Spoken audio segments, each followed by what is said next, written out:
All the way, all the way, all the way. I hope, Mama. Someday we'll get a Christmas tree box. Yep. Not today.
We remembered from last year that there was a section of lights on the tree that wouldn't light. I enlisted Josh's help to see if it was a burnout bulb, a blown fuse, or perhaps something that I had just not hooked up right.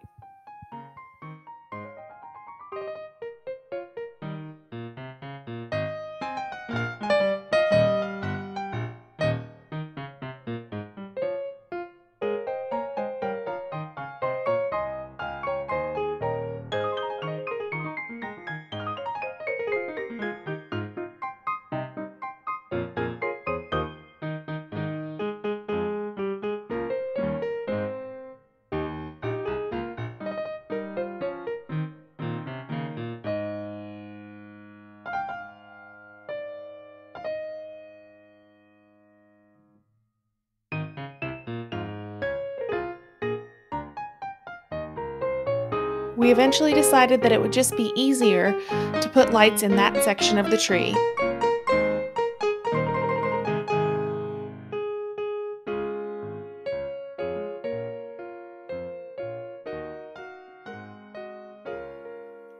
When you are replacing lights or covering up a section that is not lit, the important thing is to remember putting them close to the edge of each branch so it looks uniform with the other lights.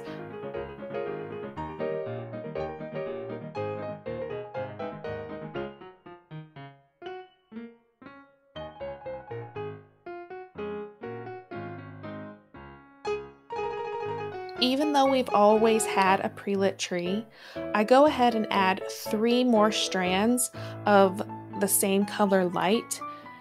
I feel like this adds a little bit more glow and a little bit more magic to the tree.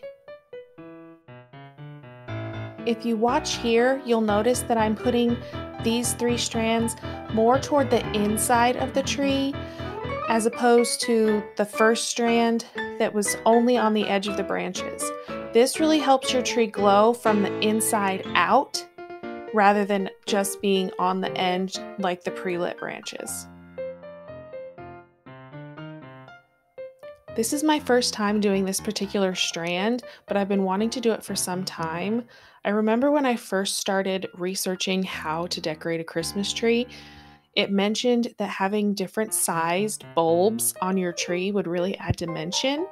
So these, if you can tell, are a little bit larger than the average tree bulb, but they're not as large as an outdoor bulb.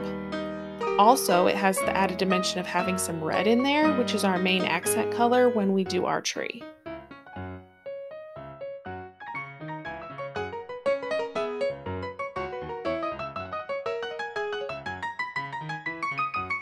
These I kept toward the end of the branches so they could really be seen, rather than pushing them to the middle like I did the extra 3 strands before.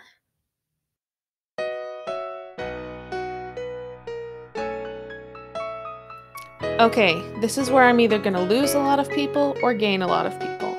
I like a big, full, fancy tree. This is a long length of wide burlap as well as a thin red ribbon. It is a wired ribbon, so it's easy to manipulate, but you can kind of see I grab it in a poof, I make sure that the ribbon is in the middle, and then I use the branches to actually hold those in place.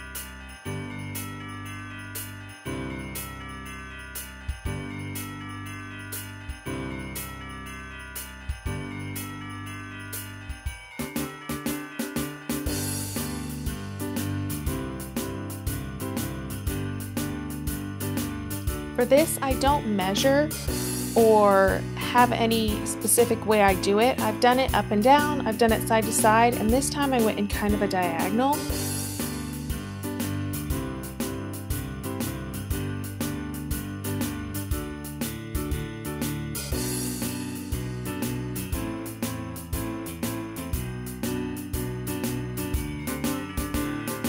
Whichever way you decide to go, make sure not to do the back.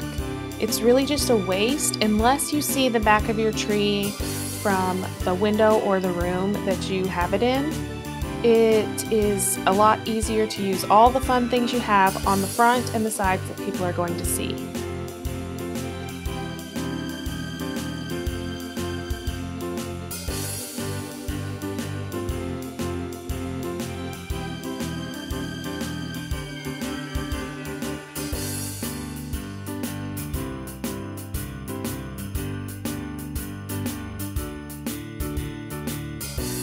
Extra credit to anyone who leaves a comment and lets us know what movie we're watching in the background. It's a classic.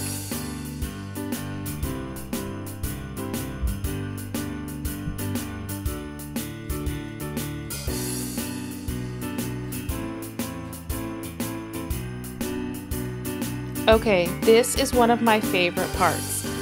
I do these almost wings at the top of the tree.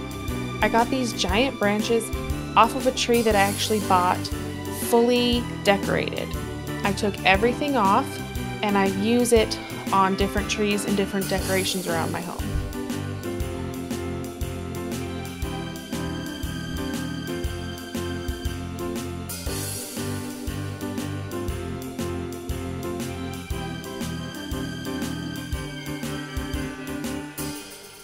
If you decide to go with some of these larger decorations, don't be afraid to reach in and grab the middle of your tree like I'm doing here.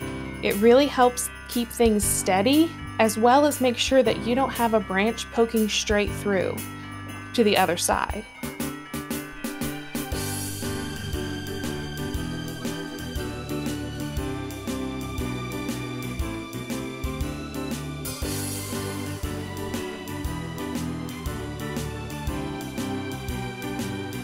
These beauties were a new add today. This will be the first time I've used them and I love them. I actually got them Christmas shopping with my sister, which you guys are going to get to see on another day of Vlogmas.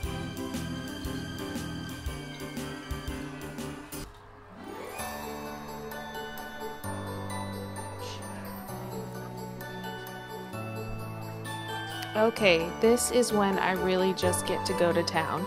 I take these sprigs of holly branches, or holly berries, and put them in all the little nooks and crannies and any holes I see.